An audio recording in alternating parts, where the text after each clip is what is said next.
Agnès Carayon, on a parlé d'Ibn Battuta, il y a aussi le marin de légende, Sinbad, l'explorateur, donc Ibn Battuta, il y a Rouk, l'oiseau gardien de la connaissance, Marco Polo, Vasco de Gama. Pourquoi est-ce que vous avez décidé à l'Institut du monde arabe de réunir tout ce panel de grands explorateurs sans vous limiter à telle ou telle région, ce qui est d'ailleurs antinomique? Disons que nous, ce qu'on voulait montrer, c'est que les cultures étaient vraiment en relation les unes avec les autres. Ouais. Donc se cantonner qu'au monde arabe ou qu'au monde musulman, c'était se priver de certains interlocuteurs.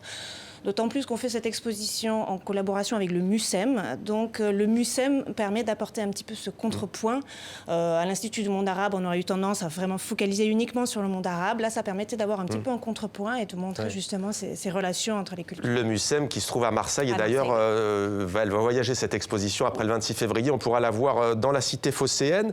Alors justement, situons-la. Hein, ça va, Anjou le disait, hein, du Maroc à la Chine. En ce qui concerne Ibn Battuta, on part effectivement de la Méditerranée. On se retrouve dans l'océan Indien et plus. Hein. Tout à fait. C'est une exposition qui parle de ce qu'on appelle l'ancien monde, en fait, avant que l'on découvre l'Amérique. Et donc, jusqu'à cette période-là, jusqu'à la Renaissance, le monde connu était essentiellement constitué de la zone méditerranéenne et de l'océan Indien. Et donc, nous focalisons vraiment sur ces deux zones maritimes majeures. Voilà. Alors, décidément, l'Institut du monde arabe nous en met plein la vue en ce moment. On a eu l'Orient Express, le train dont on a parlé dans Maghreb Orient Express. Il y a eu ensuite les Jardins d'Orient sur le parvis. Et aujourd'hui, il y a un boutre, un grand bateau venu d'Oman.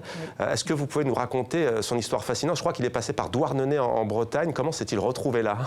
En fait, c'est un bateau qui a été acheté aux Émirats arabes unis. Son propriétaire est tombé amoureux du bateau. Il l'a fait retaper aux Émirats.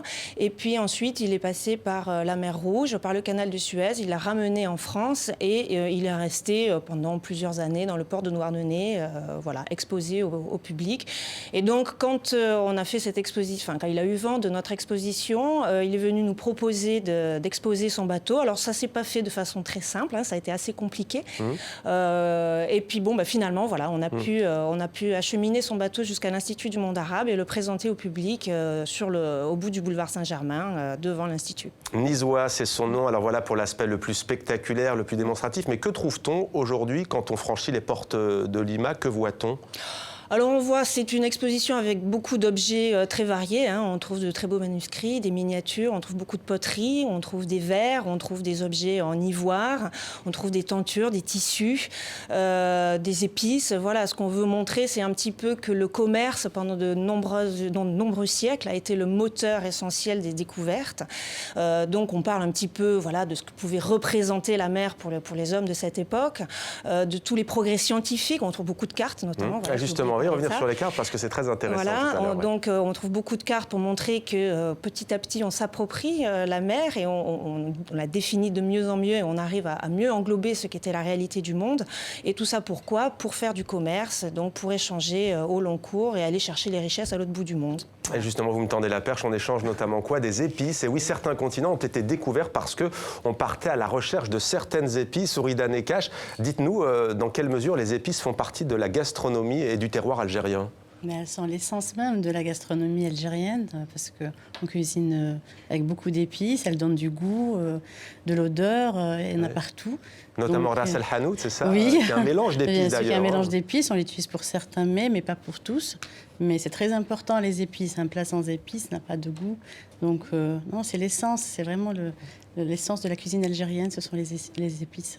On reste dans ce monde du voyage. Jocelyne Sab, qu'évoque pour vous le grand marin Sinbad?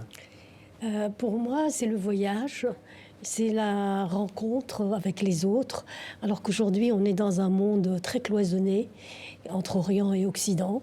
Et je pense que Sinbad le marin, comme Ibn Battuta, ce qu'ils ont de formidable, c'est qu'ils nous ont rapprochés des autres et ils nous ont permis de découvrir les autres. Ils nous ont permis de découvrir le patrimoine des autres. Et lorsqu'on parle de cuisine ou d'objets transportés ou d'épices, c'est faire la connaissance de l'autre, faire la connaissance de son identité. Donc pour moi, Sinbad, vous savez, je vais vous raconter une petite anecdote. Mon grand-père, je lui demandais toujours de changer mon nom, parce que je m'appelle Sab et qu'en arabe, Sab veut dire difficile. Et là, il me disait, mais si je te change ton nom, tu ne pourras plus faire comme Sinbad le marin, aller découvrir le monde. Or, il te faut absolument découvrir le monde. Donc voilà, Sinbad, c'est pour les enfants le rêve, l'aventure. Et pour moi aussi, puisque c'est ce que j'ai fait en fait, partie de Beyrouth, je suis allée découvrir le monde arabe et l'Occident, l'Asie.